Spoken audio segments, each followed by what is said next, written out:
à donner de l'ampleur à sa respiration. Et je crois que quand on donne de l'ampleur à sa respiration, on donne aussi de l'ampleur à sa vie. Parce que la vie, c'est fondamentalement notre relation au monde qui est vraiment concrétisée par notre façon de respirer. D'ailleurs, comme vous le savez, quand on a des émotions violentes, on en a le souffle coupé. Donc, ça dénote bien le fait que la respiration reflète complètement notre manière d'être et notre relation au monde.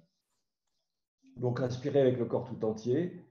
Et alors, il rajoute cette chose essentielle, c'est de remarquer qu'en fait, il y a seulement un corps qui respire, c'est-à-dire pas d'ego.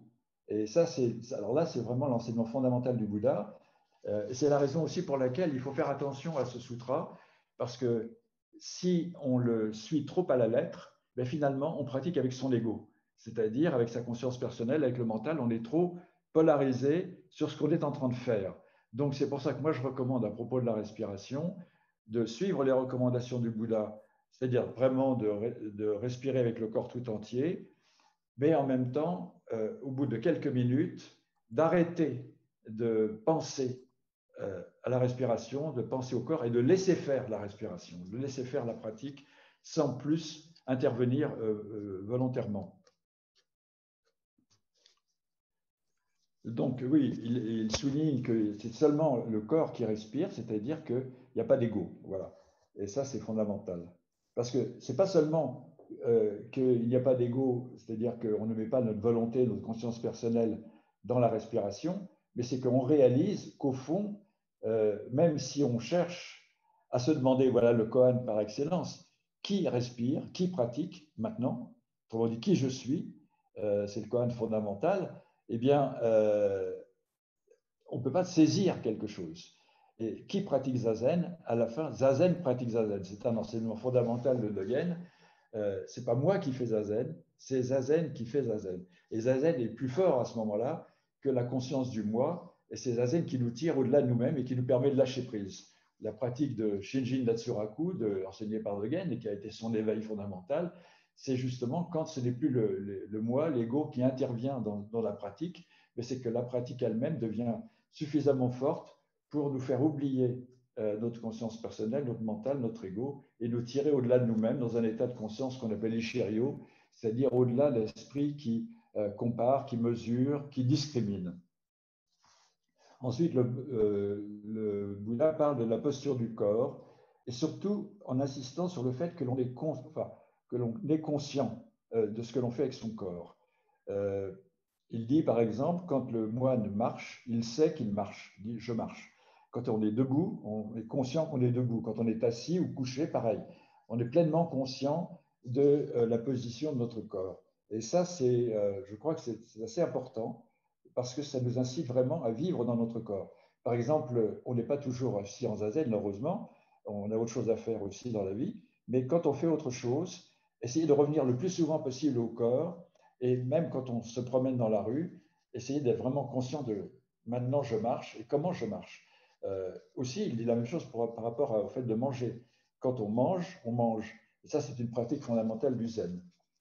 Donc, être toujours bien conscient de ce que l'on est en train de faire et s'absorber dans ce que l'on fait. Pas penser à autre chose. Alors évidemment, ça implique de ne pas regarder la télé quand on mange et des choses pareilles. Ensuite, toujours sur la concentration sur le corps, le Bouddha recommande ce qu'il appelle l'attention et la compréhension claire. Et il dit, par exemple, quand on agit, quand on fait quelque chose, il faut, avant d'agir, se demander si notre activité, l'activité que l'on projette d'avoir, l'action que l'on projette de faire ou les paroles qu'on projette de prononcer, sont en accord avec notre idéal, avec avec le sens que l'on veut donner à notre vie. Et ça aussi, ça me paraît extrêmement important. À l'heure actuelle, beaucoup de gens souffrent d'un sentiment de manque de sens de leur vie, d'absurdité même, voire d'absurdité de l'existence. Moi, c'est ce qui m'a amené à la pratique de Zazen. Pendant mon adolescence, j'avais souvent le sentiment que la vie n'avait pas vraiment de sens. Et donc, dans la pratique de Zazen, c'est important aussi Non, plutôt dans la vie quotidienne, c'est important de se demander si, si ce que l'on entreprend de faire est en harmonie avec le sens que l'on veut donner à sa vie. Mais en même temps, le Bouddha recommande d'éviter une pratique trop, comment dire, trop répressive, c'est-à-dire il faut éviter le volontarisme, voilà, éviter le volontarisme et le moralisme. Et il faut éviter, autrement dit, de se réprimer soi-même, essayer de rester naturel et de ne pas trop vouloir pas du tout même se réprimer. Il s'agit aussi de pouvoir canaliser ses ses besoins, ses émotions, dans le sens de la pratique. Autrement dit, ça aussi, ça me paraît très important. Tout ce qui est. Souvent, on pense que la pratique du zen, c'est essayer d'être sans émotion, de réprimer ses désirs au maximum. Souvent, on a l'impression qu'être zen, c'est se livrer à une sorte d'ascèse. Or, ce n'est pas du tout le cas.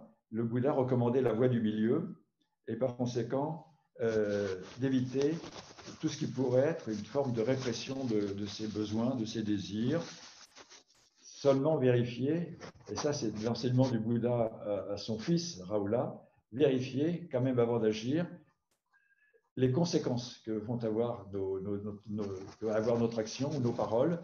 Et si on prend conscience que ce que l'on va dire va créer de la souffrance autour de soi, ou si notre action va avoir un effet et des conséquences néfastes, notamment à propos de l'écologie, par exemple, en ce moment, où on voit que c'est un phénomène très important, eh bien, à ce moment-là, s'abstenir.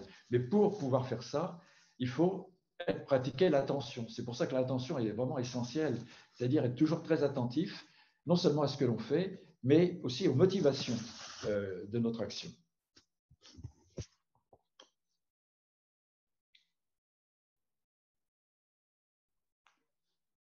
Alors, il faut aussi que l'attention soit pure, c'est-à-dire éviter de se disperser, de perdre du temps en étant attentif à trop de choses, attentif à une seule chose à la fois, ne pas entreprendre toute chose et essayer de se concentrer sur une seule action.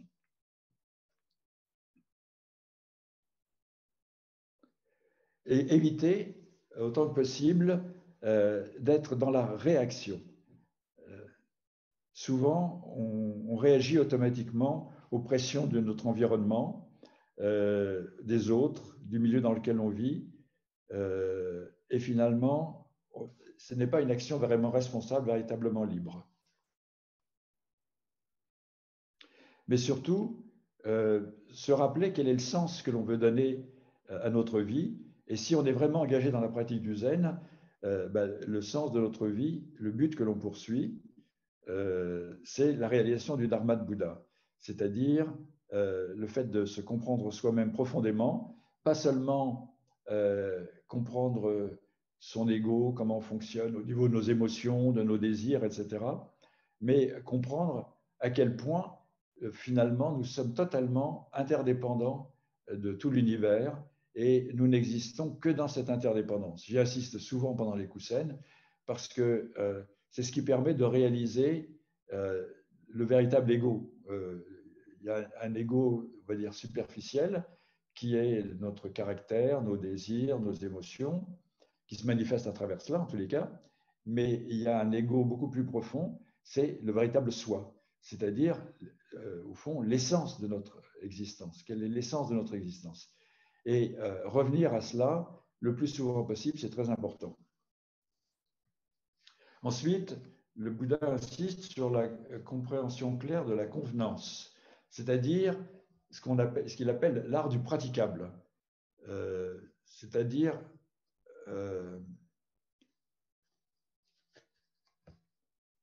ne pas suivre, d'un côté, ne pas suivre aveuglément ses impulsions, mais d'un autre côté, ne pas se donner des buts trop élevés, trop au-delà de nos moyens. c'est-à-dire ne pas vouloir se lancer dans une sorte d'ascèse qui aboutirait à nous réprimer nous-mêmes et finalement provoquerait une sorte de révolte et un rejet de la voie du zen. Il y a des gens qui se trompent à propos de la voie du zen, qui s'imaginent, qui se font une idée de la manière dont on doit être dans le zen et qui finalement se contraignent tellement qu'ils réalisent que finalement le zen, c'est pas pour moi, le zen, c'est pas la liberté et ont envie de laisser tomber la pratique. C'est la raison pour laquelle le Bouddha, toujours enseignant la voie du milieu, enseignait vraiment ce qu'il appelait ce qui est praticable. Et ce qui est praticable évolue tout au long de notre vie. C'est-à-dire, à un moment donné, on peut avoir une certaine forme de pratique, et puis qui convient, et puis à un autre moment, cette forme de pratique peut ne plus nous convenir, ou au contraire, on peut avoir développé un esprit plus profond, plus ouvert, qui nous permet d'élargir notre pratique. Hein, de ne pas la limiter à un seul aspect, mais vraiment d'embrasser un certain nombre d'autres aspects de la vie dans notre pratique. Alors, il y a le troisième aspect de la compréhension claire, c'est la compréhension du domaine de la méditation. Alors, il y a là le sutra du Satipatthana, il faut bien savoir que ce n'est pas un sutra zen, hein, c'est le sutra qui inspire les moines du petit véhicule, du Theravada. Mais n'empêche que c'est un sutra du Bouddha. Donc moi, j'ai toujours pensé qu'il ne faut pas écarter les enseignements originels du Bouddha. Ils sont très importants, mais qu'il faut tenir compte de l'évolution du bouddhisme dans le Mahayana et de voir que dans cette évolution, finalement, il y a des choses qui sont beaucoup moins rigoureuses et on est beaucoup plus dans la voie du milieu dans le zen que dans la pratique de ce qu'on appelle d'ailleurs le petit véhicule. Et donc, dans le petit véhicule, il y a un enseignement qui consiste à se concentrer sur un certain aspect en écartant tous les autres. Et donc d'avoir une forme de méditation avec des œillères. Maintenant, je vais méditer sur le karma, par exemple. Alors, c'est un thème. Ou maintenant, je vais prendre tel aspect de la pratique et me concentrer seulement là-dessus. Et ça, ce n'est pas recommandé dans la pratique du zen.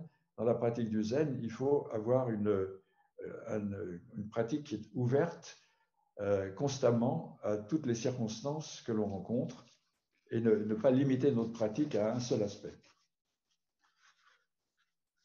C'est-à-dire, finalement, embrasser tout sans choisir un sujet de méditation particulier.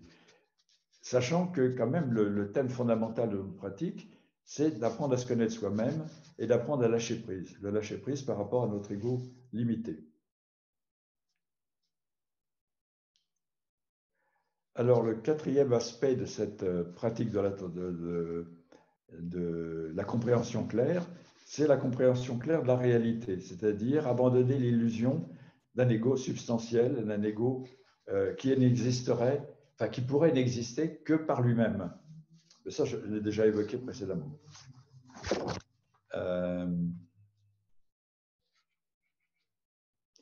Mais aussi, ce qui est important de comprendre, c'est que quand on parle d'abandonner l'ego, on a parfois l'impression qu'on va se mortifier. Alors qu'en fait, l'abandon de l'ego n'est pas une perte, mais au contraire, une libération.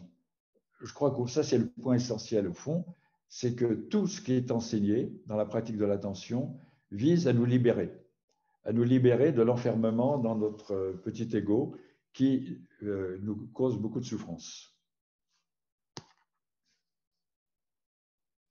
C'est important aussi de se libérer de l'attachement aux résultats de nos actions, y compris aux résultats de la pratique. Et ça, c'est l'enseignement fondamental du zen, c'est Mushotoku. C'est-à-dire que on peut être motivé par l'éveil, et c'est pour cela qu'on s'engage dans la pratique, évidemment. On est motivé par la libération de notre ego, par la libération de nos illusions, mais dans la vie quotidienne, il ne faut pas s'attacher aux résultats. Si on est attaché aux résultats, on va se culpabiliser trop souvent parce que finalement, bien qu'on ait un idéal élevé, on va s'apercevoir que le résultat dans notre vie quotidienne n'est pas tout à fait à la hauteur de notre idéal. Donc, il vaut mieux faire de son mieux, mais ne pas s'attacher aux résultats. Alors, dans le Sutra du Satipatthana, il y a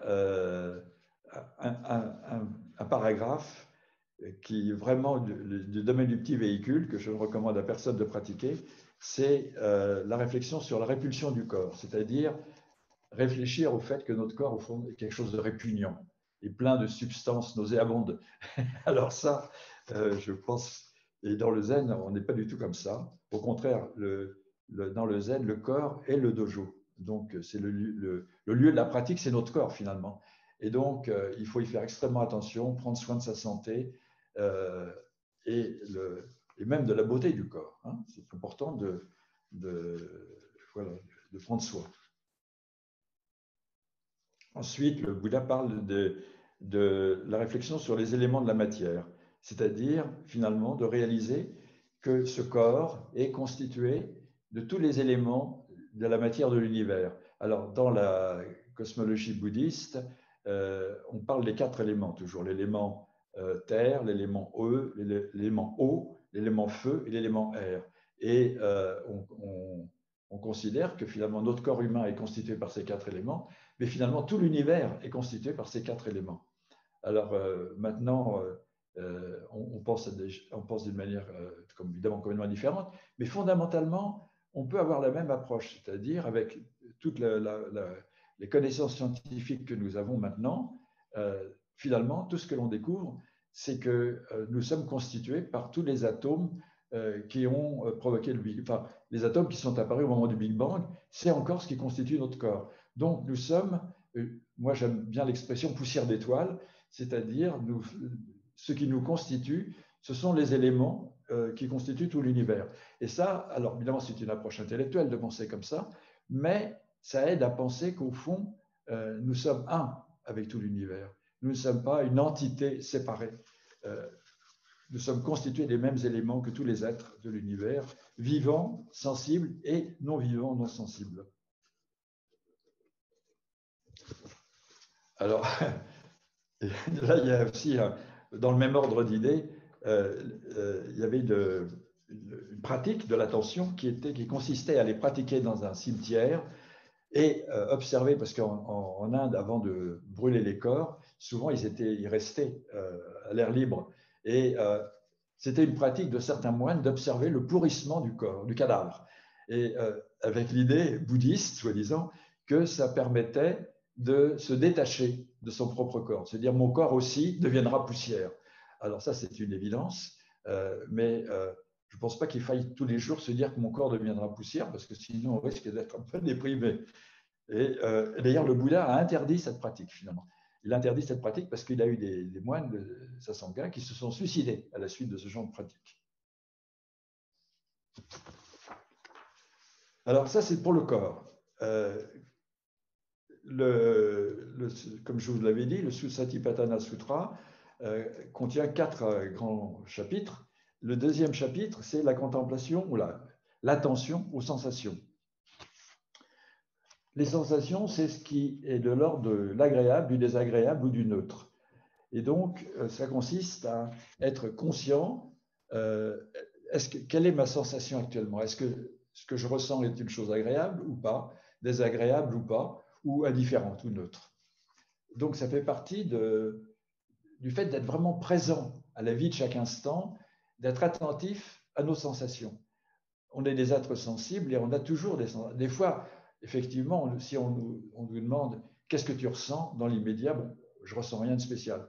Mais la plupart du temps, on ressent quelque chose et on ne prête pas attention à ce que l'on ressent.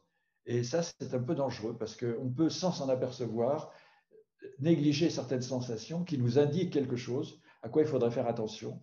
Et la sensation, c'est un signal, hein, comme les émotions. Et moi, je crois que c'est important d'être pleinement conscient de ces sensations et de ces émotions. Mais c'est la même chose, évidemment, pour les illusions. Se rendre compte en ce moment, est-ce que je vois la réalité telle qu'elle est ou est-ce que je suis en train de m'illusionner? Et très souvent, on prend ces illusions pour des réalités et ça peut être très nocif. Par exemple, on peut être dans le pessimisme, on peut s'illusionner sur le fait qu'on est vraiment nul, qu'on est vraiment mauvais, et du coup, avoir une sorte d'état d'esprit dépressif simplement parce qu'on a une illusion fausse, une image fausse de soi-même. Mais on peut aussi s'illusionner en pensant qu'on est la personne la plus intelligente du monde, que tous les autres sont des imbéciles qui ne comprennent rien et qu'on est le seul à avoir compris le zen, ce qui est une super illusion, mais ça arrive.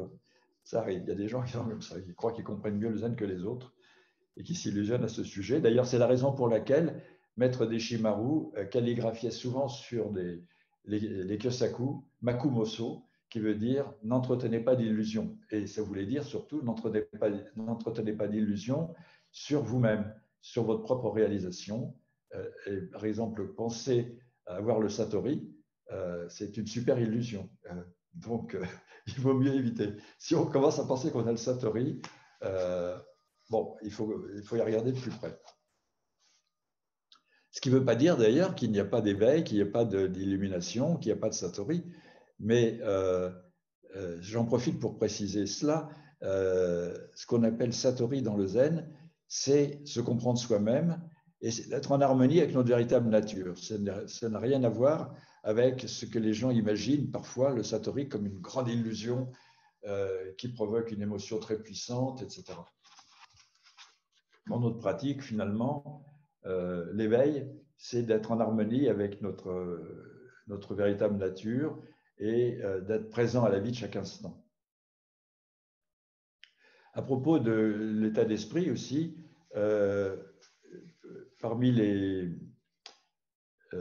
ce qu'il est important d'observer en soi, c'est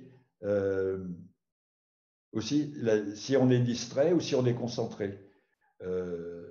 Très souvent, on ne se rend pas compte, mais on passe une bonne partie de notre temps à être distrait, à ne pas être vraiment présent. Donc, dans la pratique de l'attention, il y a vraiment ce fait important d'essayer de, justement à travers la concentration sur le corps, sur les gestes, sur la respiration, d'être présent à sa vie de chaque instant et de ne pas se laisser distraire. Et le quatrième donc, chapitre du Satipatthana concerne les objets mentaux. Et alors là, ce chapitre, en fait, ça contient tout l'enseignement du Bouddha. Par exemple, le premier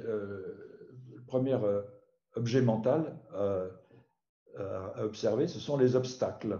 C'est-à-dire les obstacles, en fait, à la libération, les obstacles au fait de vivre en paix avec soi-même et en harmonie avec les autres.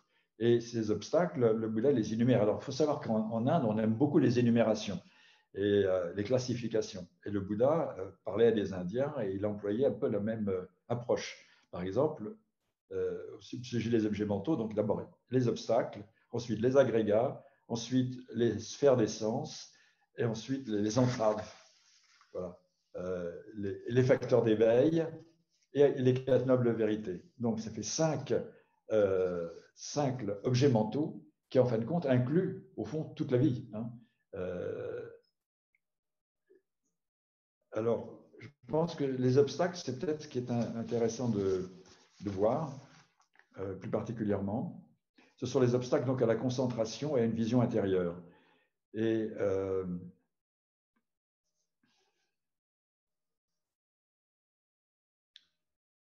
voilà, les cinq obstacles, ce sont les désirs sensuels. Par désir sensuel, alors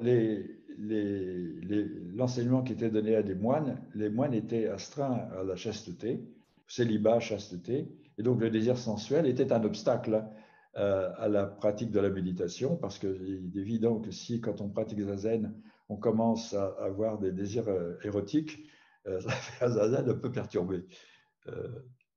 Mais ça ne veut pas dire qu'il faille le réprimer, ça veut dire prendre conscience qu'on a un désir et puis se dire, bon, ben, ce n'est pas le moment d'y penser, mais on verra ça plus tard. La colère, c'est le deuxième obstacle, c'est le deuxième poison de l'esprit. Par colère, il faut entendre toutes les émotions de rejet, de haine, voilà. Ensuite, il y a la torpeur, ce qui est en quand on est en zazen et qu'on somnole, qu'on est en état de contine, la torpeur est un grand obstacle parce que finalement, on n'est pas là. On n'est pas dans son corps, on n'est pas dans son esprit, on est à moitié endormi, on ne fait pas vraiment zazen. Et là, il y a des remèdes dans la pratique du zazen pour que je rappelle toujours. Quand on se sent dans la torpeur, c'est de se concentrer sur l'inspiration et puis d'observer vraiment ce qui se passe dans notre esprit, même s'il ne se passe pas grand-chose. Inversement, l'agitation mentale est aussi un obstacle à la libération et à une pratique juste de zazen. Donc là, pareil, il y a un remède à ça, c'est la concentration sur l'expiration et revenir au corps et à la respiration le plus rapidement possible. Et les remords, et ça c'est intéressant parce qu'on n'en parle pas souvent, mais le remords et la culpabilité et le remords sont deux grands obstacles à la paix de l'esprit. Et malheureusement, il y a beaucoup de gens qui souffrent de cela. Et donc, le Bouddha recommandait de ne pas se laisser aller à la culpabilité, au remords. Et dans la pratique du zen, c'est prendre conscience que si on a fait une erreur qui justifierait qu'on en ait un remords, eh bien, on prend conscience un instant et se dire « je ne dois plus recommencer ». Ça, j'ai compris, ce n'est pas le juste, il ne faut pas faire ça, ou ne pas dire ce genre de choses, mais sans pour autant se culpabiliser et surtout ruminer la faute qu'on a commise au point que ça devienne un remords. Ensuite, deuxième objet de contemplation, d'observation et d'attention, ce sont les 5 agrégats d'attachement. Les 5 agrégats d'attachement, comme vous le savez, c'est le corps, les sensations, les perceptions, les désirs et la conscience. Autrement dit, nous sommes 5 agrégats. Dans l'Anya Shingyo, on commence, le Bodhisattva de la grande compassion parle des 5 agrégats pour faire observer qu'ils sont vacuités. Mais ça ne veut pas dire qu'ils n'existent pas. Mais ça veut dire que les agrégats, d'abord, que notre propre ego n'est constitué que de 5 agrégats, donc n'est pas quelque chose d'isolé, d'autonome, qui n'existerait que par lui-même. Et puis ensuite, donc ça c'est important d'observer ça, c'est la chose même la plus importante qui soit. Et ensuite, observer les agrégats les uns après les autres, c'est-à-dire observer son corps, observer ses sensations, ses perceptions, son état d'esprit et l'état de conscience. Mais quand on pratique zazen, on ne le fait pas d'une manière systématique. Alors que dans le bouddhisme originel et dans le Sutra du Satipatthana, il est recommandé d'observer systématiquement les agrégats les uns après les autres. Et ça fait partie du fait qu'on choisit un objet de méditation. Aujourd'hui, je vais méditer sur mon corps. Aujourd'hui, je vais méditer sur mes sensations. Aujourd'hui, je vais méditer, etc., sur tel et tel aspect. Dans la pratique du zen, mais aussi même dans le bouddhisme originel, finalement, le Bouddha, malgré qu'il ait dit cela, dit finalement il faut avoir une observation globale. Ensuite, dans les objets mentaux, il y a les 6 sphères des sens. Ce sont les organes des sens, aussi bien intérieurs qu'extérieurs. La vue, l'ouïe, l'odorat, le goût, le toucher et la conscience. Ce sont les sphères des sens. Ça fait partie de ce qu'il convient d'observer attentivement.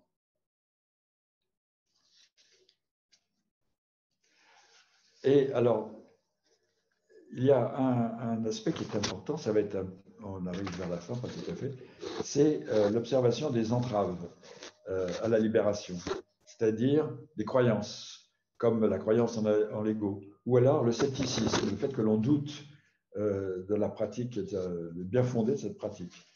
Il y a aussi, le Bouddha insistait sur le fait qu'une des entraves, c'est de croire que l'on peut se purifier ses bonneaux, son karma, en s'imposant des règles strictes et surtout en s'attachant à des rituels de purification, par exemple. En Inde, les Indiens sont très obsédés par les souillures et très obsédés par la purification. D'ailleurs, c'est pour ça qu'ils se baignent dans le Gange, etc., pour se purifier. Le Bouddha était complètement opposé à ces rituels de purification. D'ailleurs, il y a tout un sutra dans lequel il y a un brahmane qui invite le Bouddha à se purifier et il l'emmène au bord du Gange pour se purifier. Et là, le Bouddha lui fait tout un sermon pour lui expliquer que ce n'est pas comme ça qu'on se purifie. Et il lui enseigne la pratique de la méditation.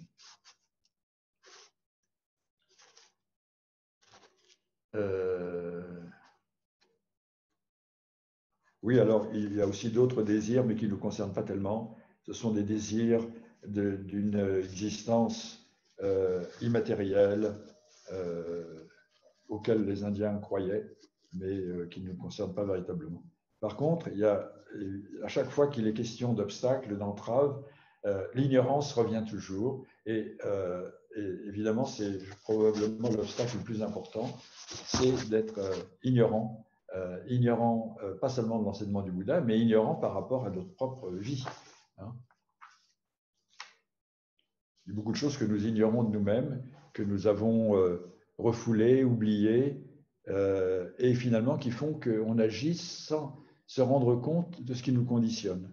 Donc quand on parle de l'ignorance, c'est vraiment de mettre le projecteur de la conscience de Zazen sur tous les aspects de notre vie, et y compris et surtout aussi les aspects qu'on aurait tendance à refouler parce qu'on n'en est pas fier, on n'est pas satisfait de tel ou tel aspect de notre manière d'être ou de manière d'agir. Et donc, le Bouddha insiste sur le fait que dans cette méditation, dans cette pratique de l'attention, il est important d'être attentif à comment ça apparaît, hein, et comment ça disparaît, de manière à nous aider à faire disparaître les entraves le plus rapidement possible. Voilà. Et puis alors ensuite, il y a les 7 facteurs d'éveil. Mais alors là, il faudrait que ce soit un atelier pour chacun de ces facteurs d'éveil. Donc, d'ailleurs, le premier de ces facteurs d'éveil, c'est l'attention. Donc, c'est ce dont on est en train de parler. Ensuite, c'est l'investigation de la réalité. Ça, c'est, autrement dit, avoir un esprit un peu scientifique. Hein. Investiguer la réalité, c'est de mieux comprendre le mieux possible tous les aspects de l'existence qui font qu'on fonctionne et on est tel que l'on est. Ensuite, un autre facteur d'éveil, c'est très important aussi celui-là, il me semble en tous les cas, c'est l'énergie, c'est-à-dire de cultiver vraiment notre énergie et aussi d'éviter de la gaspiller de façon à pouvoir la concentrer sur les choses qui sont vraiment importantes dans notre vie. À l'heure actuelle, beaucoup de gens, je disais tout à l'heure que beaucoup de gens sont déprimés, mais il y a aussi beaucoup de gens qui sont fatigués. La fatigue, c'est un phénomène très, très répandu et c'est lié au fait que on ne sait pas gérer son énergie, on va souvent bien au-delà de ce que l'on devrait pouvoir faire, de ce que l'on devrait faire compte tenu de notre niveau d'énergie actuellement, et on arrive au burn-out. Donc, dans la pratique de l'attention, il y a justement ce fait d'être très sensible à notre énergie, de façon à la canaliser et à la ménager. Un autre facteur d'éveil que j'aime beaucoup, je pense que tout le monde sera d'accord, c'est la joie. Et bien, le fait que le Bouddha mentionne la joie comme un facteur d'éveil, moi, je me paraît fondamental parce que trop souvent, lorsqu'on est dans une pratique spirituelle, étant donné qu'on vient avec un certain idéal et qu'on se rend compte qu'on en est loin, on n'est souvent pas joyeux parce que notre vie ne ressemble pas à ce que l'on voudrait qu'elle soit. Et donc, prendre conscience de la tristesse, quand on est dans la tristesse, souvent la tristesse aussi est liée au deuil, et ça, malheureusement, on n'y échappe pas, simplement parce que l'existence est impermanente. Donc, et ça, c'est une des aspects fondamentaux de l'enseignement du Bouddha au sujet de la souffrance. Tout étant impermanent, nécessairement, on va se retrouver avec la souffrance du deuil à un moment ou à un autre. Deuil de ses parents, de ses amis, des êtres que l'on aime. Deuil aussi par rapport à certaines ambitions que l'on avait et que l'on n'a pas pu réaliser, qui nous obligent à en faire le deuil, etc. Et alors, ça, c'est très important de prendre conscience de ça, et non pas pour le réprimer, mais pour tourner la page rapidement. Je crois que c'est une des grandes qualités de la pratique du zen. Le zen ne nous empêche pas de souffrir, mais il nous évite de stagner dans la souffrance, de rester avec. Et donc, par exemple, évidemment, le deuil, quand il s'agit de la mort d'un être proche et d'un être aimé, le deuil, il faut prendre le temps aussi de le faire. C'est une grave erreur que font certains psychothérapeutes de vouloir provoquer un deuil accéléré et de ne pas laisser le temps au deuil de se faire. Mais en même temps, il faut éviter de cultiver un espèce de sentiment de deuil, d'être inconsolable, etc. Et presque de se culpabiliser de faire le deuil. Alors là, ça serait vraiment l'erreur fondamentale. Donc là, c'était à propos de la joie. Autre facteur d'éveil, c'est la tranquillité. Dogen aussi insistait beaucoup là-dessus, insistait sur le fait d'avoir un cadre de vie tranquille le plus possible. Et ça, c'est difficile dans le monde moderne, mais on peut quand même, si on se rappelle cet enseignement du Bouddha, veiller à essayer de créer autour de nous une ambiance tranquille. C'est-à-dire éviter d'être, par exemple, trop dans les médias, trop devant la télévision, trop devant le téléphone portable qui nous annonce toujours des trucs épouvantables quand on prend les actualités, etc. Donc, cultiver la tranquillité, ça ne veut pas dire se mettre des œillères et refuser de voir ce qui se passe autour de soi, mais faire attention à essayer de revenir au calme le plus rapidement possible et d'inviter surtout les gens autour de soi qui sont éventuellement agités, bruyants, etc., de se calmer et de ne pas trop perturber la tranquillité. Autre facteur d'éveil, il y en a encore deux, donc, c'est la concentration et l'équanimité. Bon, la concentration, en principe, quand on pratique le zen, on sait ce que c'est, mais l'équanimité, c'est très important. L'équanimité, ça veut dire essayer d'être d'une humeur égale, d'éviter de se laisser entraîner dans des émotions trop violentes. Voilà. Et enfin, le cinquième objet de l'attention dans les objets mentaux, ce sont les quatre nobles vérités. Mais alors là, on va partir pour plusieurs des choses. Donc, les quatre nobles vérités, évidemment, c'est d'être conscient de la souffrance, des causes de la souffrance, du fait que la souffrance n'est pas fatale, qu'il y a des remèdes à la souffrance. Le remède fondamental est le fait qu'on peut être sans souffrance, c'est le nirvana dans le quatre nobles vérités. Et ensuite, le quatrième aspect des quatre nobles vérités, pardon, c'est l'octuple sentier, dont l'attention est un des aspects. Voilà. Je vois quelqu'un, Hélène, qui a l'air un peu triste, non? Oui? Ah, tu n'as pas le micro, donc. Mais je te vois un peu. Bon, ben, je préfère te voir sourire, mais bon, reste comme tu le sens, hein, naturel, c'est mieux. Bon, alors il nous reste un quart d'heure. Si vous le souhaitez, n'hésitez pas. Je pense que c'était tellement vaste, cet atelier sur l'attention, ça couvrait tellement de sujets que je suis sûr que vous avez des questions. Alors n'hésitez pas, je pense que Nicole va manager le mondo s'il y en a. Il n'y a pas grand-chose à manager, il faut juste que les gens qui veulent poser une question, je crois que le plus facile, c'est que vous allumez votre vidéo et votre microphone et vous parlez, parce que sinon on aura du mal à... Ou essayez d'allumer non, essayez d'abord d'allumer la caméra et de lever la main physiquement, comme ça qu'on voit, et on va regarder dans la galerie si on trouve quelqu'un. C'est pas forcément une question, ça peut être un commentaire, ça peut être une remarque, ça peut être une réaction. Est-ce que ça marche? Comment? Oui, ça marche. Ça marche, oui, ça marche. Mais la pratique de l'attention, ça marche aussi. Hein. Sinon, vous pouvez aussi poser des questions dans le chat à côté. Hein. Ah, bah très bien. Alors, vas-y. Tu peux les répéter? En choisir une ou deux? Pour l'instant, j'en ai pas vu. Ah, bon. Il y a Paul et Fanny qui lèvent la main. Moi, j'en ai une, oui. Merci. J'osais pas. Bonjour, Roland, merci beaucoup. Bonjour, Fanny. Oui, ça couvre beaucoup de territoire, ce que vous venez de dire.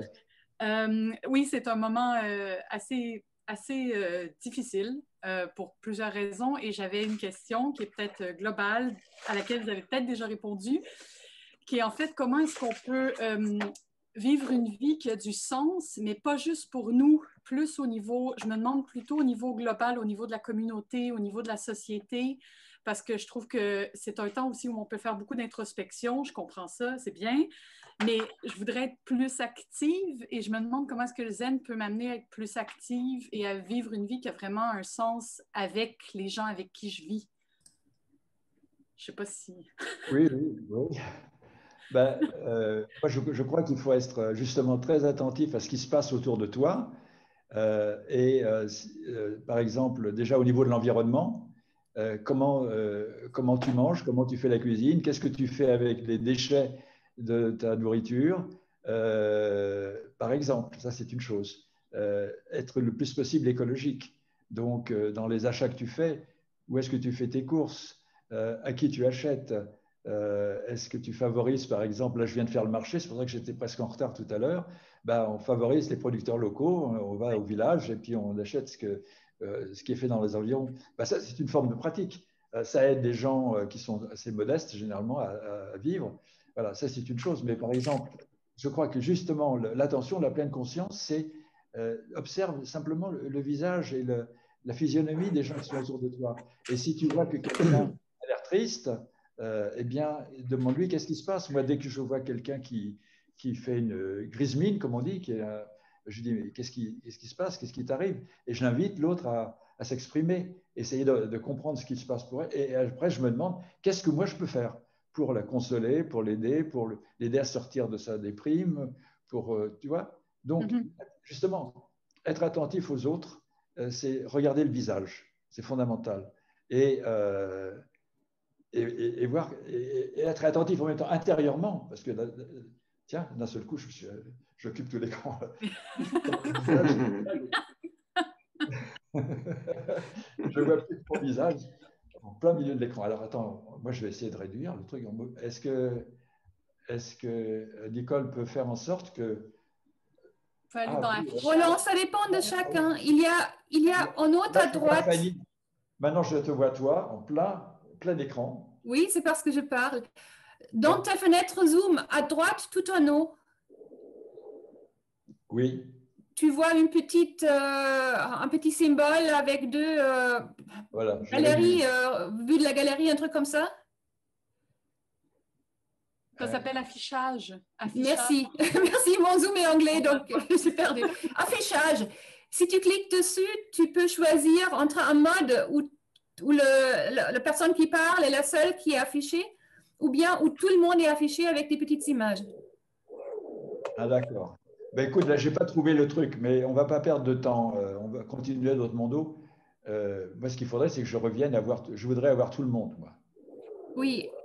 Samuel, je ne sais pas si tu peux changer quelque chose. En plus, là, je ne vois pas Samuel. Pour l'instant, je te vois presque en plein écran, mais je vois en haut quand même. Je vois Fanny, je vois Henriette, je vois Gérard, je vois Gisèle et je vois Franck. C'est à cause du mode d'affichage, justement. Mais si tu cliques sur ce petit symbole en haut à droite, tu peux le changer. Il faut cliquer dessus avec un peu de courage.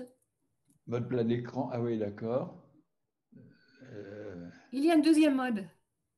Voilà, ça y est, j'ai tout le monde là maintenant. Je suis revenu au mode qui me convient personnellement. Très bien. Donc, du coup, je ne sais plus où j'en étais. Ah oui, répondre à la question, répondre à Fanny sur comment pratiquer. Donc, voilà, c'est quelques aspects. Au niveau de l'écologie, au niveau du contact avec les autres. Mais après, la pratique de l'attention, comme je l'ai dit à un moment donné, il n'y a pas un thème particulier. Il faut être attentif à la vie en général, à tout ce qui se passe autour de soi.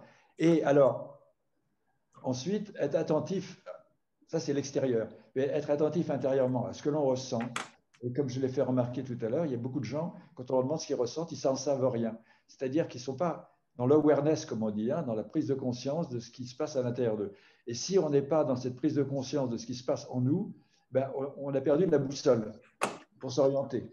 Et alors finalement, ça veut dire quoi? c'est-à-dire qu'on se contente de réagir aux événements extérieurs sans être suffisamment centré pour agir d'une manière qui ait du sens pour nous, qui soit conforme à nos valeurs, voilà, au sens que l'on veut donner à sa vie à travers notre manière d'agir. Freddy, est-ce que ça répond à ta question? Oui?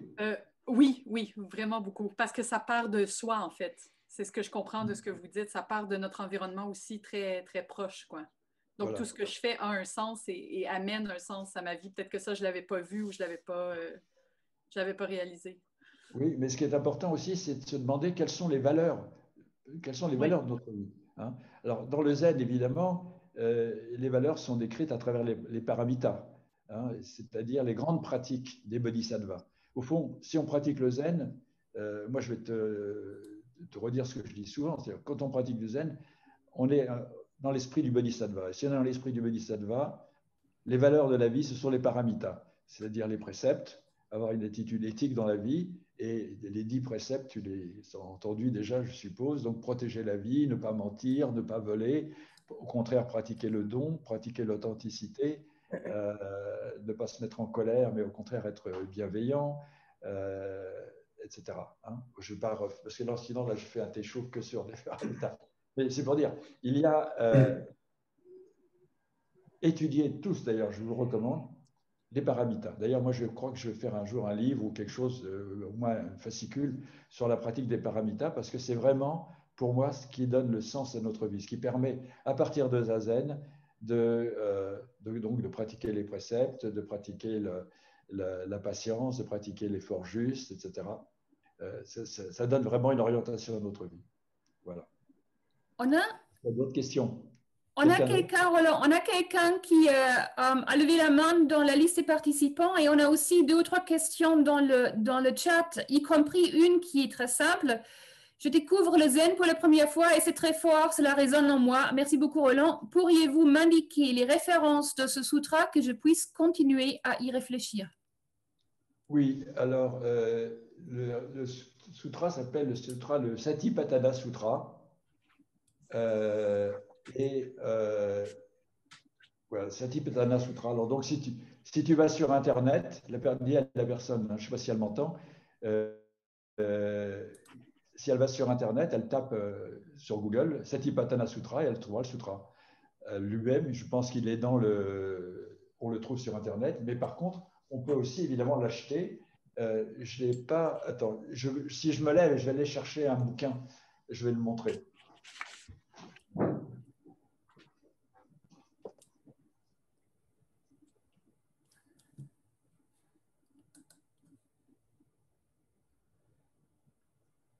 En fait, on a le lien dans le chat. Si vous ouvrez le chat, Guillaume Urvois-Keller nous a envoyé le chat. Attends, je n'ai pas entendu, j'étais parti. Je voulais dans le chat, Roland, Guillaume Urvois-Keller nous a envoyé un lien vers la Satipatthana Sutra où on trouve aussi la manière comment ça s'écrit. D'accord. C'est un lien vers un PDF, mais tu as peut-être une autre traduction. Tu me poses une question, là, je n'ai pas compris. Oui. Tu as peut-être une autre traduction, je ne sais pas. Alors, le Satipatthana Sutra, c'est le grand sutra de la pratique de l'attention.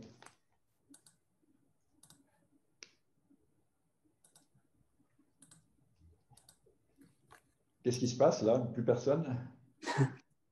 Non, on est tous là. Écoute, moi je crois qu'il faut mieux pas perdre de temps avec ça. Vous pouvez m'envoyer tu m'envoies un mail. Envoie-moi un mail en me posant la question, je peux te donner une bibliographie, les références, etc. Et tu répondras à la personne après. On peut aussi mettre cette information sur le site du dojo et sur la page Facebook du dojo. Comme ça, tout le monde l'aura. Voilà. Très bien. Voilà. On s'en occupe après. Très bien. Il y a une autre question. Stéphane P. a posé une question de Raphaël. Peut-être, Stéphane, si tu peux allumer ton microphone et la poser toi-même. Sinon, je peux la lire. Alors, bonjour, c'est une question de Raphaël qui demande qui dit que la compassion a le rôle de soulager la souffrance. Donc, je crois que c'est important d'apprendre à avoir de la compassion, pas seulement pour les autres, mais aussi pour soi-même. Et Oui. je voulais avoir la vision de Maître Roland. Ben, je crois que j'y ai fait allusion, mais je peux le développer un petit peu. Effectivement, la compassion, elle doit être universelle, c'est-à-dire elle porte en direction de tous les êtres vivants, de la planète, mais aussi de soi-même. Et avoir la compassion par soi-même, ça implique d'être attentif, justement, ce que je disais tout à l'heure, d'être attentif à notre état d'esprit, à notre état intérieur, d'être pleinement conscient de ce qui se passe en nous. Et si on se rend compte qu'il y a de la tristesse, il y a une souffrance, vraiment investiguer d'où ça vient, qu'est-ce qui se passe, pourquoi. Pas forcément en allant voir un psychothérapeute, mais en faisant justement à travers une pratique de zazen, en laissant venir tout ce qui est au fond de nous, que généralement on ne fait pas attention, justement, on néglige, on n'est pas attentif. La pratique de zazen, c'est vraiment vivre pendant le zazen comme devant un vaste miroir. D'ailleurs, il y a un texte fondamental du zen, c'est le Zanmai, le samédi du miroir précieux. Le zazen lui-même est un miroir. Et donc, pour avoir la compassion pour soi-même, il faut vraiment regarder dans ce miroir, observer ce qui se passe. Et la compassion, ça doit toujours aller avec la sagesse. Hein. Donc, ayant compris quels sont les facteurs qui nous font souffrir éventuellement, eh bien, ensuite, développer les moyens habiles.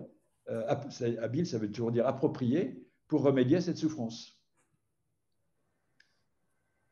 Alors, je ne sais pas, mon interlocuteur, là, s'il répond ou pas. Est-ce que ma réponse te satisfait? Est-ce que tu veux demander autre chose? Bien. Oui.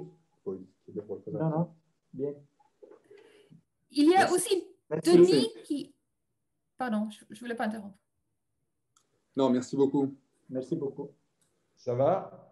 Mais de toute façon, les gens qui posent des questions, là, ces questions, je pense que c'est bien de les mettre quelque part sur Internet.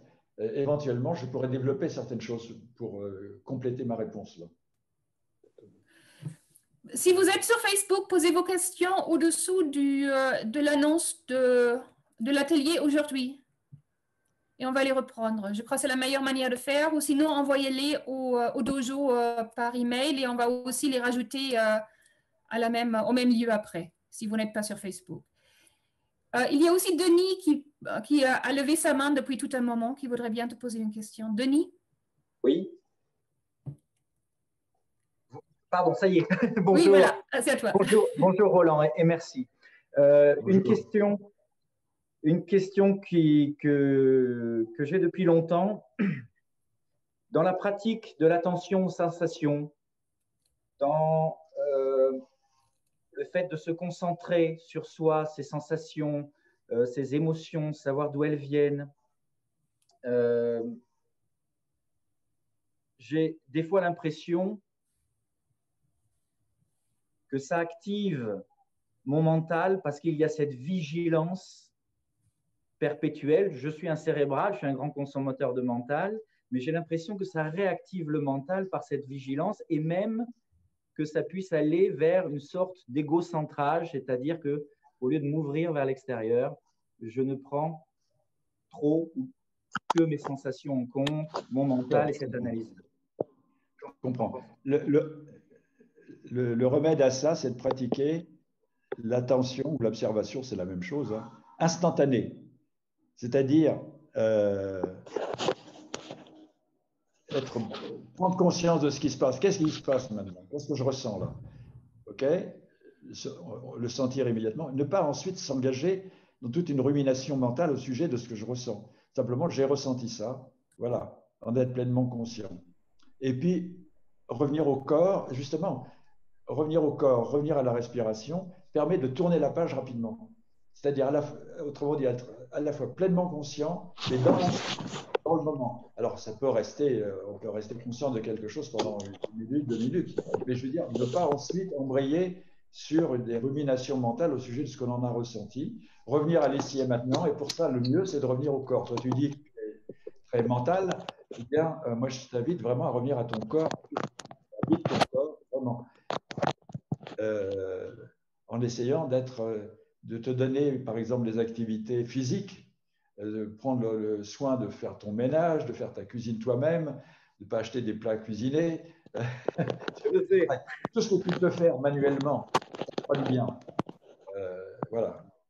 Et puis, en même temps, le mental, il faut aussi l'utiliser d'une façon appropriée, c'est-à-dire se donner un temps pour réfléchir. Quand, dans la pratique de l'attention, on a observé que il y a ça, il y a ce problème qui se pose, il ne suffit pas de zapper et de dire, bon, je ne veux pas m'apesantir là-dessus.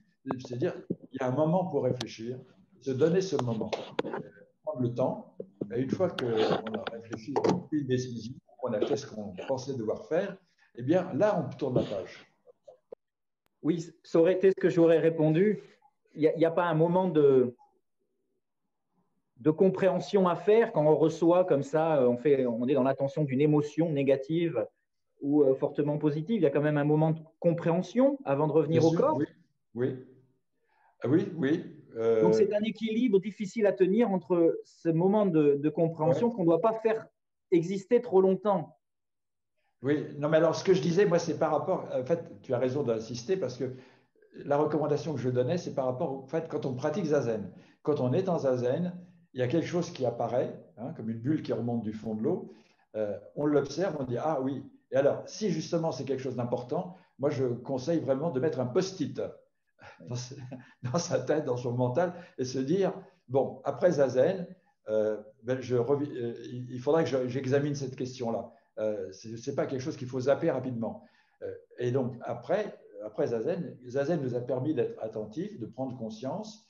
On a remarqué qu'il y a quelque chose d'important qui se passe et il faut en prendre soin. Donc, après le Zazen, on peut revenir à ce problème qu'on a constaté, qu'on a ressenti, ou cette émotion, ou ce sentiment, ou cette sensation, et là, creuser un peu plus, essayer de réfléchir, comme tu dis, pour savoir vraiment non seulement qu'est-ce que ça signifie, pourquoi, et surtout comment y remédier. Et quand on fait ça, on fait seulement ça. Donc, en essayant de concentrer au maximum, de manière à ne pas passer la journée à ruminer sur ce problème. Tu vois ce que je veux dire? C'est d'essayer toujours, justement, grâce à la pratique de l'attention, d'être concentré sur ce que l'on fait, sur ce que l'on pense, sur ce que l'on ressent, d'instant en instant. Voilà. Merveilleux, alors, tu réponds à ma question. Pardon, quand on est trop mental, parce que tu as l'air de te plaindre du fait d'être trop dans le mental, là, les recommandations que je t'ai faites, je les renouvelle. Vraiment, essaye le plus possible d'avoir des activités qui impliquent ton corps. Et d'être dedans, d'être vraiment dedans, quoi. Parce que souvent, on fait la vaisselle, mais oh, c'est la barbe, c'est une corvée, on se dépêche de faire la vaisselle, ou on achète une machine pour faire la vaisselle, pour ne plus avoir à le faire. Je trouve ça vraiment stupide. Quand on fait la vaisselle, c'est comme Zazen, c'est vraiment notre pratique, on s'organise bien au niveau de l'évier, du rangement, etc. On rince bien. Enfin, moi, j'aime beaucoup faire la vaisselle. Pour moi, c'est une pratique fondamentale. Par exemple, moi aussi, je la partage avec toi et malgré... Pardon. Malgré mon... Conduire une voiture, c'est une pratique, tu vois. Vraiment, pas faire d'accident, être attentif aux autres, laisser passer, même souvent on est plus pressé que les autres, on veut essayer de se dépêcher. Moi, je laisse passer volontiers. Et quand j'ai quelqu'un derrière moi qui a l'air d'être pressé, moi, je mets carrément mon clignotant à droite, je me mets sur le côté, je le laisse passer. C'est-à-dire, autrement dit, être toujours attentif à qu'est-ce qui se passe maintenant, pas seulement pour moi, moi je suis pressé, je vais aller plus vite. Non, non, mais il y a aussi les autres. Et voilà. Et donc, à ce moment-là, toute la vie quotidienne, c'est plein d'occasions de pratique. Tout le temps, d'ailleurs. Oui. Je partage toutes ces activités, notamment la vaisselle avec toi. J'ai la chance d'être cérébral, mais d'accorder un vrai moment de concentration à toutes ces tâches-là. Oui. Donc, je te remercie pour la réponse. Je retiendrai la métaphore du post-it. Je comprends qu'il y a donc 2 temps. Oui. Celle de la méditation et puis trouver dans sa vie de tous les jours ces moments pas trop étendus où on puisse complètement se concentrer à trouver les raisons avec son intelligence, avec son mental. Et il en faut aussi pour aller voir d'où elles viennent et essayer un jour de les harmoniser. Oui, et puis il y a aussi tout un autre domaine auquel il faut être attentif, c'est l'étude. Dans le Zen, on en recommande au minimum 1 heure par jour d'étude. Donc, d'étudier les sutras, de lire les enseignements et d'y réfléchir, tu vois. Donc, autrement dit, l'attention, ça ne veut pas dire être que dans l'instant présent et ne pas avoir une activité intellectuelle. Comme toi, tu parles de ton mental, il faut le mental, il faut le cultiver aussi, le nourrir, mais avec une nourriture appropriée, et notamment des enseignements qui nous aident à progresser sur la voie. Voilà. Oui.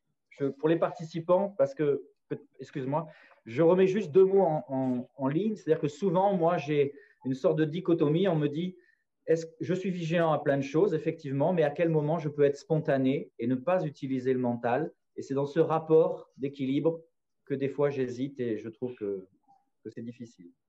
Oui, ok. Bah, écoute, bonne pratique. Hein. Merci beaucoup en tout cas. Je t'en prie. On a une question dans le chat de Frank Gay. Franck, est-ce que tu veux poser ta question?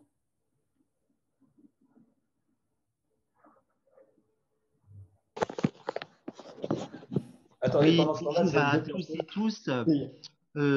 C'est vrai que lorsqu'on observe dépend de notre mental et de notre état d'esprit. C'est-à-dire que ce qui est observé dépend de l'observateur. Du coup, on peut penser, par exemple, que les gens sont dans une mauvaise disposition d'esprit ou le monde est sombre et noir. En fait, c'est nous qui le voyons tel que c'est. Et réciproquement, quand on est dans un univers un peu difficile, ça peut nous influencer et nous rendre nous-mêmes sombres. Donc, on est dans une espèce de rapport avec ce qui se passe. Et je me demandais comment réussir à finalement avoir une observation assez juste.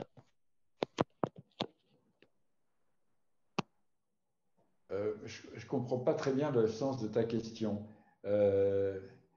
Observer bien sûr, il faut observer ce qui se passe. Je sais, toi, tu es très concerné par l'écologie, par exemple. Eh bien, observer ce qui se passe, c'est vraiment être attentif à tout notre environnement. Est-ce que tu peux reformuler ta question? Parce que je m'excuse, je crois que je n'ai pas très bien compris. Ce que je veux dire, c'est que lorsqu'on observe quelque chose, je l'observe avec mes propres yeux, etc. Et donc, j'ai une certaine vision des choses. Oui. Elle n'est pas objective. Ce que je vois, par exemple, tu citais tout à l'heure, dire si je vois quelqu'un de triste, je vais essayer d'intervenir pour savoir quel est son problème. Et peut-être que c'est une question d'interprétation. Le fait que je vois quelqu'un de triste, ce n'est pas sa propre tristesse, mais c'est peut-être moi qui fais une projection, comme je peux projeter aussi sur l'univers réciproquement. Oui. Bon, ben ça veut dire qu'il faut constamment vérifier ce que l'on ressent par rapport à la réalité. Et moi, justement, quand je suis dans une situation où je suis en face de quelqu'un et j'aurais tendance à interpréter son expression du visage, par exemple, dans un sens ou dans un autre, je pratique beaucoup la vérification. Je demande, qu'est-ce que tu ressens? Comment ça va? Est-ce qu'il y a quelque chose qui te préoccupe? Tu vois? Autrement dit, ne pas être dans la projection de ce que moi j'interprète, mais bien sûr, on est toujours à interpréter. On interprète constamment ce qui se passe autour de nous. Mais moi, je pratique beaucoup la vérification. C'est-à-dire que je mets en doute que ce que j'ai compris, ça correspond bien à la réalité. Et donc, je pose la question, questionne. Ça va? D'accord, merci. Voilà. Merci. Il y a une autre... Attendez 2 secondes, je vais me déplacer parce que maintenant le soleil a tourné. Je ne sais pas où est-ce que vous êtes, mais moi je suis en plein soleil et c'est très désagréable. Donc je change de place. Pendant que tu fais ça, il y a une autre question par Richard. Peut-être Richard, tu peux te préparer. Oui. Merci. Vous m'entendez? Oui. Oui. Merci beaucoup pour cette invitation. J'ai une question. Je voudrais juste faire une remarque un petit peu. Attends, je n'ai pas bien entendu. Une question sur quoi? Alors, avant, je voudrais dire quelque chose sur les préceptes, parce que moi, j'ai toujours été un peu gêné par la façon dont on peut interpréter ces préceptes. Je ne sais pas ce que c'est ça, mais on a toujours tendance ça peut donner l'impression qu'en suivant les préceptes, ça va m'aider à aller vers l'éveil. Or, pour moi, c'est totalement à l'envers. C'est-à-dire que si je suis pleinement conscient de mon interdépendance avec le monde, avec les autres, si je suis conscient de plus que de l'interdépendance, même de l'intersubjectivité que j'ai avec l'autre, vous parliez de visage, c'est exactement ça, je ne peux pas le tuer. Je ne peux pas lui faire de mal, je ne peux pas le voler. Puisque j'en suis conscient, pas au sens intellectuel du terme, mais parce que j'en suis conscient, parce que je suis conscient qu'il est une part de moi et que je suis une part de lui. Si on parle d'écologie, on ne va pas détruire ce qui nous appartient et qui est même une partie de nous-mêmes. Et donc, je pense que c'est un mouvement naturel. Le précepte peut-être qualifie ces choses-là, mais ce n'est pas en suivant les préceptes, c'est en travaillant sur cette conscience de votre interdépendance qu'on arrive à avoir naturellement, j'espère le plus souvent possible, le plus profondément possible, une attitude qui est justement tout à fait conforme aux préceptes. Voilà. Il y a toujours, ce qui me gêne là, c'est qu'il y a quelque chose un peu de morale du coup, parce qu'il faut faire quelque chose, il faut ressembler à ça. Donc il y a de la morale, il y a beaucoup d'ego. Donc du coup, dans essayer d'être quelqu'un qui quelque part qui narcissiquement se valorise un peu puisqu'il est bon. Du coup. Bon voilà, il y a tout ça qui me j'ai toujours eu beaucoup de distance par rapport aux rites et aux religions parce que on met souvent la charrue avant les bœufs. C'est d'abord, je pense que c'est un processus qui vient du désir très profond d'éveil et le reste c'est la conséquence. Ce qu'il faut, c'est vraiment être conscient et suivre cette voie, cette énergie dont vous parliez qui nous mène à ça. Ben écoute, je vais te rassurer. Alors ça, c'était ma réflexion. Alors je pose ma question après. Hein? Comment? Après, je poserai ma question parce que c'était sur un autre sujet. D'accord. Alors, sur ce que tu viens de dire, moi, je suis pleinement d'accord. Je considère que les préceptes, c'est simplement quand on n'y voit pas très clair, on peut se référer aux préceptes. Peut-être un moyen, mais normalement, la pratique du zen, pour moi, c'est la pratique qui doit rendre les préceptes inutiles. Et donc, comme tu le disais, moi, je l'ai souvent enseigné dans le dojo. Si on est vraiment imprégné par la pratique de Zazen, on se sent en unité avec tous les êtres, on ne peut pas leur faire de mal. Quand on pratique Zazen, on perçoit très intimement ce qui se passe en nous, on ne peut plus mentir, on va avoir envie plutôt d'être dans l'authenticité. Si on pratique Zazen, on se rend compte qu'au fond, rien ne peut nous appartenir en propre, parce que tout ce que nous avons nous a été prêté par tout l'univers, en quelque sorte, hein, et donc on ne peut plus voler, etc. Donc, je vais pas faire un discours sur les préceptes, mais c'est pour te dire que je suis pleinement d'accord avec ce que tu dis au sujet des préceptes, mais ce n'est pas pour autant il faut qu'ils puissent devenir inutiles, mais que ce n'est pas toujours le cas. Il y a des fois aussi où, suivant les personnes, suivant le karma, suivant les circonstances, c'est bien aussi de se les rappeler. Mais ce n'est pas l'essence de la pratique. Alors maintenant, vas-y avec ta question. Je me doutais que c'est de la réponse. Il faudrait que quand on est là, Funeli ferme son micro parce que ça fait des interférences. La question, c'est par rapport à justement là, c'est le sujet, l'attention. Effectivement, bon, essayer de rester attentif au réel me paraît important et ne pas partir comme on le fait d'ailleurs très souvent, moi le premier, et très souvent dans nos idées, dans nos projets, dans la réminiscence de nos souvenirs, etc.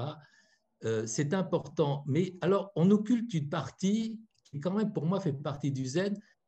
Suzuki parlait de l'esprit neuf. C'est la création, la créativité. Le zen, c'est aussi la créativité. Si on passe son temps à être concentré sur ce que l'on fait physiquement, on perd cette liberté que l'on trouve aussi, qui est une forme en plus d'attention, de concentration, parce que c'est la création. Je parle un peu d'une expérience personnelle. Lorsqu'on crée, on oublie totalement son ego. Donc, c'est quand même quelque chose qui se rapproche, même si ce n'est pas la même chose, mais de la méditation. Moi, j'ai trouvé des points communs. Et il y a une démarche qui peut peut-être se rapprocher aussi dans la méditation lorsqu'on retrouve des choses qui remontent de l'inconscient, du profond de nous-mêmes. Ça peut être à travers des mots, à travers de la musique, à travers, etc., de la peinture.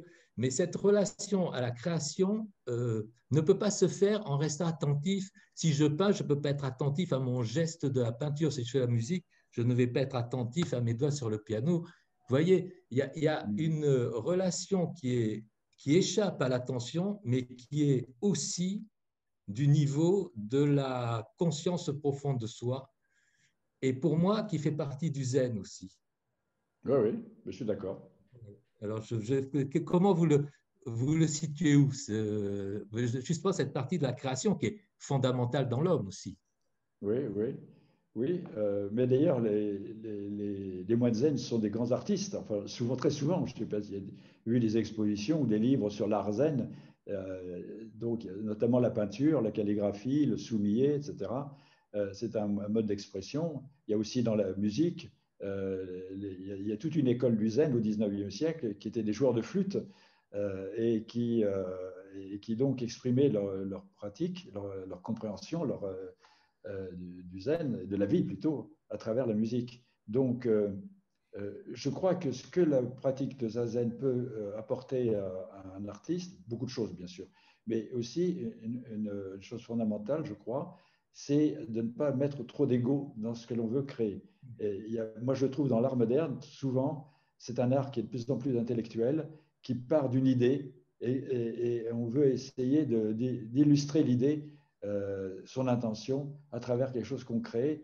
Et c'est finalement, pour moi, c'est à la limite plus de l'art. Mais bon, voilà. Donc, je crois que la pratique de zazen, ça aide aussi à affiner la sensibilité, à ressentir les choses plus finement et donc à pouvoir mieux les exprimer.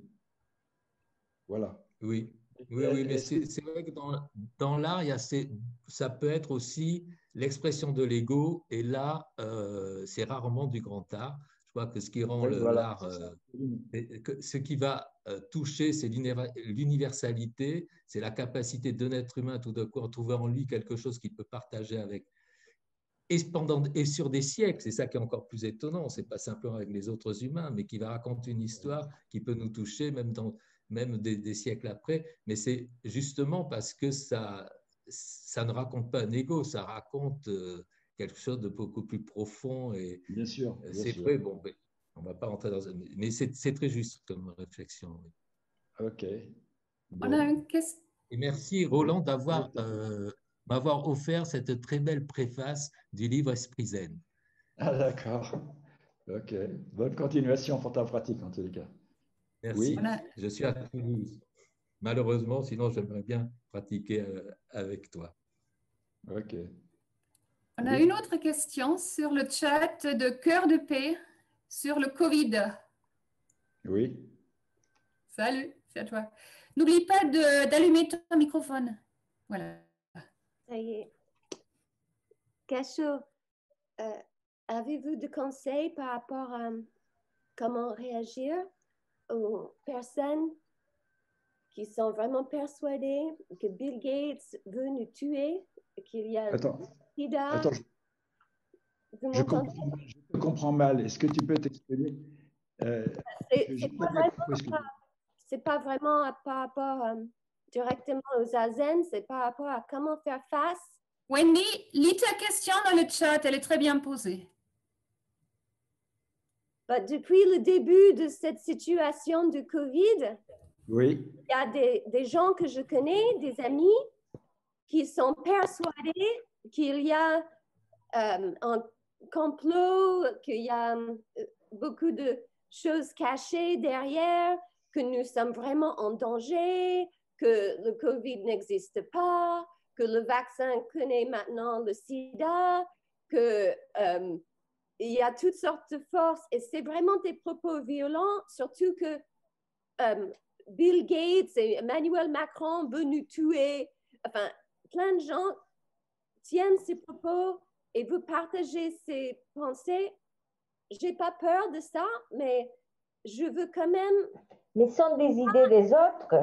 Oui, mais ils ne sont pas les tiens. Il ne faut pas qu'on va entrer dans... Quand même. Je ne veux pas débattre là-dessus, mais c'est mes amis ou ces gens qui me sont chers, que je connais depuis des années. Ils sont son opinion, on regarde-le. On ne regarde pas toi. Oui, mais je ne sais pas. Excuse-moi, je ne comprends pas très bien. Ça fait part de leur monde, pas de le tien. On peut peut-être laisser Roland répondre parce que c'est quand même une question qui a été posée à lui. Je peux te lire la question telle qu'elle a été posée dans le chat. Peut-être c'est plus clair. La question qui vient d'être posée là maintenant. Oui, voilà, la même question. Voilà, d'accord. Donc, depuis le début, la question. Depuis le début du Covid, certains de mes amis m'envoient des liens et des articles sur une vérité cachée, que les élites veulent nous tuer, que le vaccin contient le sida, etc. Donc, des idées de complot derrière le Covid. Ah oui. Je me sens triste, ce sont des accusations violentes, je ne sais pas comment répondre, mais ces amis restent chers dans mon cœur. Oui. Ça commence à être comme un rapport de force. Comment réagir aux gens qui veulent me convaincre de ces choses horrifiques pour qu'ils ressentent que je les soutiens moralement sans vouloir devenir effrayé aussi par ce qu'ils me racontent? Ah oui. C'est une question importante, je trouve. Oui, oui. Moi, je Ça crois que... n'appartient pas à toi. Non, je crois que quand les gens ont des interprétations un petit peu délirantes comme ça, ce qu'il faut, c'est les inciter à vérifier ce qu'ils disent et à mettre en doute leurs affirmations. Ça, c'est une chose. D'une manière plus générale, moi, par rapport au Covid, je pense que c'est, comme toute chose dans la vie, c'est une occasion de pratique. Le Covid, c'est une occasion de pratique en étant attentif aux gestes barrières, prendre soin des autres, éviter de les rendre malades, et surtout prendre conscience du fait que, au fond, le Covid, pour une fois, c'est une épidémie mondiale et ça montre à quel point nous sommes tellement interdépendants les uns des autres qu'il faut vraiment prendre soin de cette interdépendance pour éviter qu'à l'avenir, il y ait d'autres phénomènes de ce genre qui mettent carrément en péril la vie sur Terre. Moi, c'est à ça que je pense. Et je me dis, l'interdépendance, c'est merveilleux parce que ça veut dire que ça peut nous inciter à être solidaires les uns des autres, mais ça veut dire aussi être justement plus attentif pour éviter de créer des dégâts. Et pour ce qui concerne plus précisément la question là, ou le thème qui vient d'être abordé, quand des gens commencent à délirer au sujet du Covid et prêtent le flanc à des théories complotistes, je crois qu'il faut leur semer le doute. Il faut les aider à y voir plus clair en leur permettant de douter de ce qu'ils croient, de ce qu'ils entendent et de leurs propres interprétations. Voilà.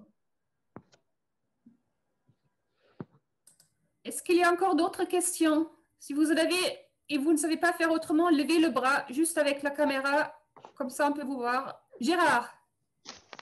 Alors, je me présente, je ne vous connais pas tous, je connais bien Roland, j'espère qu'il se rappellera de moi. Il m'avait offert un verre de vin la dernière fois que je suis venu sur Nice. Donc, voilà, j'avais pratiqué avec Jacqueline Rockmalnicki, c'était dans les années 80-90. Denise. Avec elle s'appelait Denise Rockmalnicki. Denise, oui. Denise, Denise. Exact, ouais. Tu as raison. Et on avait fait sur Nice de l'autre côté et sur Cagnes-sur-Mer. Donc, tu es toujours pertinent dans tout ce que tu dis et je t'apprécie, donc c'est bien. Hein, voilà, donc il faut dire les choses comme elles sont. Et donc, je voulais parler de quelque chose.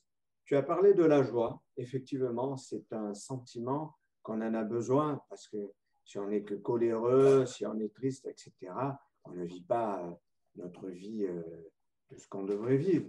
Et la joie, mais il y a aussi l'émerveillement. L'émerveillement de voir quelque chose, pouvoir s'émerveiller, de voir les choses, de rester toujours dans ce côté d'émerveillement. Hein, je pense que c'est associé aussi à la joie. Donc, alors tu n'en as pas parlé, mais je pense absolument. Et moi, je pense même que c'est sous-entendu. Ouais, je pense même que ça peut se cultiver. Oui. Et je crois que c'est important, par exemple, le matin, quand on se réveille, de se réjouir du fait qu'il y a une nouvelle journée qui se présente et qu'on va pouvoir vraiment vivre la vie telle qu'on le souhaite. Et donc, être en vie, c'est un miracle et ça doit nous donner de la joie, simplement le fait d'être en vie. Et alors après, on peut approfondir cette joie en se disant, bien, la joie, j'ai rencontré des gens que j'aime, j'ai la joie de rencontrer une pratique d'éveil qui donne un sens à ma vie. Autrement dit, essayer de se rappeler les sources de joie que l'on a dans la vie et que souvent on néglige. Moi, je me dis, par exemple, d'avoir rencontré Maître Deschimaru, c'est une source de joie extraordinaire, se rappeler ça. Hein. Et donc, au lieu de se laisser impressionner par toutes les mauvaises nouvelles du monde, se rappeler ce qui est joyeux dans le monde, hein, ce qui est merveilleux. Moi, par exemple, les seules fois où j'ai des larmes dans les yeux, ce n'est pas dans les nouvelles tristes, c'est quand j'apprends que quelqu'un a fait quelque chose pour les autres et qui a fait quelque chose de bien. Et moi, ça me réjouit tellement que des fois, ça me met les larmes dans les yeux. Et parce que j'ai de la joie par rapport à ce qui est fait de bon, de bien, de juste dans le monde. Voilà. Et moi je pense, enfin, c'est comme toi aussi, s'échapper de cette cage auquel on veut nous entretenir. Tu sais, actuellement, que ce soit avec le Covid ou avec autre chose, et nous mettre toujours ces idées de dire que... No, mi fai male. No. Que tout va mal. Qu'est-ce qui se passe? J'entends quelqu'un. Il y a quelqu'un qui n'a pas éteint son microphone, qui devrait le faire tout de suite. Excusez-moi, c'est moi. Merci. C'est pas grave, c'est pas grave. Ça arrive. Je le sais, je me sens qu'elle m'est. Peut-être qu'elle a besoin de dire quelque chose. Hein. Moi, je ne sais plus où on est. Après, d'abord, c'est vous deux, hein, c'est toi et Roland. Alors oui, je disais effectivement, on parlait de rituels, on a parlé de rituels, et ce que font les gouvernements, bon, je ne vais pas rentrer dans cette dialectique-là, mais de mettre toujours la peur, de dire ce que vous faites, alors ça va mal, etc. Et puis je ne vais pas parler d'économie, mais parce que c'est un autre sujet. Moi, je reste plutôt dans la pratique du zen, là, actuellement, même si on pratique ou on ne pratique pas, mais bon, je ne vais pas anticiper. Mais effectivement, tu as parlé d'émotions, de sentiments, effectivement.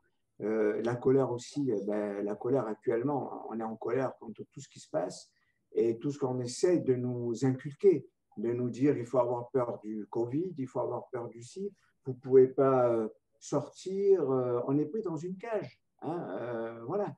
Donc, sortir de cette cage, c'est déjà quelque chose de, je pense, de bien, que ce soit pour notre mental, que ce soit pour le zen, qu'on veut bien pratiquer. Donc, je pense qu'il faut rester, comme tu dis, soi-même, dans le sens, enfin, soi-même. Rester dans quoi? J'entends pas bien. Je veux dire, on va rester soi-même, mais en ayant j'allais dire, open mind, une ouverture d'esprit, ne pas se renfermer. Hein. C'est l'ego. L'ego, on va se renfermer dans les rituels, on va se renfermer dans les illusions que tu as parlé. C'est quelque chose quand même, voilà, qui nous empêche de vivre, en fin de compte. La nature, la vie, l'ouverture, voilà. Bon, moi, je ne vais pas chercher le Satori parce qu'on me l'a dit, on me l'a redit. S'il va venir, il va venir de lui-même. Pourquoi j'irai le chercher? Mais en fin de compte, moi, dans ma pratique, chacun a sa pratique. Et à un moment donné, ce qui est intéressant, c'est la première fois que je vois ton atelier qui est… Moi, je pense qu'il faut continuer. C'est très bien parce qu'on a toujours des ouvertures, voilà, et ne pas s'enfermer dans des illusions. C'est ce que tu as dit. Ça, je pense ça merveilleux parce qu'on va s'enfermer dans l'ego existe, mais s'enfermer, voilà. D'accord. Voilà. J'arrête de parler. Essayez dans vos interventions d'être assez concis et d'arriver au point essentiel que vous voulez dire ou à la question que vous voulez poser. Oui, parce que moi j'ai beaucoup de choses à dire. Est-ce qu'il y a d'autres questions? Pardon. Levez la main de manière qu'elle soit visible dans la caméra si c'est le cas. Jean-Loup. Oui. Bonjour Roland, bonjour tout le monde. C'est plus une réflexion en fait, comme un retour sur moi-même en fait. Avant, j'étais un petit peu carrément addict aux informations. du Covid, évidemment. Tous les matins, c'était 1 heure et le soir, je remettais ça. Et ça créait, comme je m'étais confié à toi une fois, je n'étais pas encore conscient que c'était ça. Il n'y a pas que ça, évidemment, mais énormément de colère, de tension, évidemment, que je projetais après sur un des proches, voire et c'était vraiment comme un... Mais j'avais conscience que c'était un poison. Et maintenant, depuis environ 2-3 semaines, j'écoute tous les matins, mais ça dure 5 minutes. Au bout de 5 minutes, je ne supporte plus. Et le soir, c'est un peu pareil. Et même le soir, je regarde quelque chose de plus joyeux parce que vraiment, je trouve que c'est de la toxicité au bout d'un moment. Et évidemment, ça influe sur notre karma du temps présent, dans l'instant. Et vraiment, depuis que j'ai abandonné un petit peu ça, ça a changé radicalement. Je suis beaucoup plus, pas un androïde, mais je suis beaucoup plus souple, beaucoup plus joyeux, beaucoup plus ouvert avec mes proches et même dehors avec les gens. Maintenant, il y a le masque et ceci, mais ce n'est pas important en fait. C'est important sans l'être. Voilà. Écoute, moi, je suis tout à fait d'accord avec toi. Et moi, ce que j'essaye de faire, c'est quand même de rester informé. Voilà. Donc, pour moi, France Info, c'est très bien. 10 minutes le matin et c'est terminé. Mais ensuite, d'essayer de voir par rapport à aux informations que j'ai reçues, en quoi ça me concerne et qu'est-ce que je peux faire, moi, par rapport à ce qui se passe dans le monde. Et puis, si j'y peux rien, je laisse glisser. Si je peux faire quelque chose, ça va peut-être m'inciter à avoir une action. Voilà. Je pense qu'il faut éviter les deux choses. Il faut éviter d'être complètement submergé par les informations. Il faut éviter aussi de se couper de l'information et de vivre dans une espèce d'isolement, de thébaïde pour se protéger des informations nocives, parce que ça fait aussi partie de l'existence. Mais voilà, il faut arriver à bien les gérer, et je crois que c'est ce que tu fais, et moi, c'est ce que j'essaie de faire aussi. Voilà, en tous les cas, ça me fait plaisir de vous voir tous les deux. J'espère que vous allez bien. D'ailleurs, comme je dis, c'est valable pour tout le monde qui est là. Ça fait vraiment plaisir de se revoir. Et j'espère que d'ailleurs, je ne sais pas si on va continuer notre dialogue, mais qu'on ait plus souvent l'occasion, pendant cette période-là de confinement, de se retrouver comme ça, utiliser la technologie pour nous rapprocher. Donc, en tous les cas, merci. Jean-Louis. Il est recommandé aux gens qui pratiquent le zen de ne pas regarder les images de violence. Le Bouddha lui-même recommandait ça à ses disciples. Ne regardez pas les images de violence, parce que c'est toxique. Ça provoque la colère, ça provoque beaucoup de choses, des émotions très négatives en nous. D'un autre côté, on ne peut pas non plus vous fermer les yeux et ignorer qu'il y a de la violence ou des choses mauvaises dans le monde. Donc, ça rejoint ce que je disais précédemment, c'est-à-dire qu'au niveau de l'information, qu'elle soit avec les images justement, ou les perceptions que l'on a, il ne faut pas se fermer les yeux. Il y a une image, tu sais, on voit le singe, les 3 singes, il y en a un qui se bouche les yeux, l'autre les oreilles, l'autre la bouche. Ça, ce n'est pas une bonne attitude, c'est vraiment se fermer au monde. Donc, il faut pouvoir rester en contact avec les images, mais éviter de rester trop longtemps sur des images de violence, des images négatives. Autrement dit, avoir un filtre par rapport à ce que l'on voit et ne pas rester trop avec. Voilà. Et puis surtout, essayer dans les images, il n'y a pas de pensée. Et moi, je crois que c'est important de mettre une pensée sur une image. Donc, quand on voit quelque chose, essayer de traduire pour nous-mêmes qu'est-ce que ça signifie, qu'est-ce que j'en conclus de cette image-là, qu'est-ce que ça évoque, et qu'est-ce que je peux faire ensuite par rapport à ce que je comprends que cette image m'a envoyé. Voilà. Je crois que nous avons été ensemble pendant pas mal de temps. Il faut éviter que ça dure trop longtemps pour rester avec l'envie de se retrouver justement alors dans pas trop longtemps. Merci beaucoup. Bonne continuation pour votre pratique. Surtout, prenez bien soin de vous et continuez le zazen. Merci Roland. Merci Roland. Merci, au revoir. Merci Roland surtout. Merci. Hein. Merci Roland. Super, merci Roland. Merci Nicole. Merci. Merci Roland. Okay. Grazie. Merci. Merci Roland. Grazie.